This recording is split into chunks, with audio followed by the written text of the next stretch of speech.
আজ গিয়েছিলাম নৈহাটির বড়মার মন্দিরে।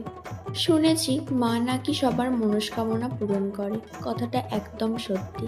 যতবারই কিছু চেয়েছি কোনোবারই খালি হাতে ফিরতে হয়নি। কিন্তু আজ অবধি কোনোদিনই মাকে সামনাসামনি দর্শন করার সৌভাগ্য হয়নি। অনেকবার যাব ভেবে ঠিক করেও শেষ মুহূর্তে এসে আর যাওয়া হয়ে ওঠেনি।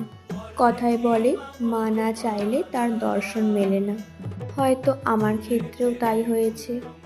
তোমাদের সাথে কথা বলতে বলতে পৌঁছে গেলাম আমরা নৈহাটি। এখান থেকে নিয়ে নিলাম আমরা পুজোর ডালা। আজ যেহেতু অমাবস্যা তাই মায়ের মন্দিরের সামনে ছিল হাজার হাজার ভক্তের ভিড়। প্রায় 30 থেকে 40 মিনিট হাঁটার পর আমরা লাইনে এসে দাঁড়াই। এখানে এসে জানতে পারি আগের দিন রাত 2টো থেকে লাইন দেওয়া আরম্ভ হয়েছে। সময়ের সাথে সাথে বাড়তে থাকে দর্শনার্থীর সংখ্যা।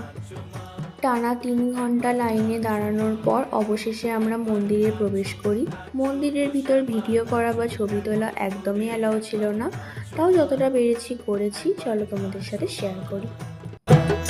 তুমি যেমন করে নেচেছিলে মা যশোদার ঘরে, তুমি যেমন করে নেচেছিলে মা যশোদার ঘরে, একবার নাচো।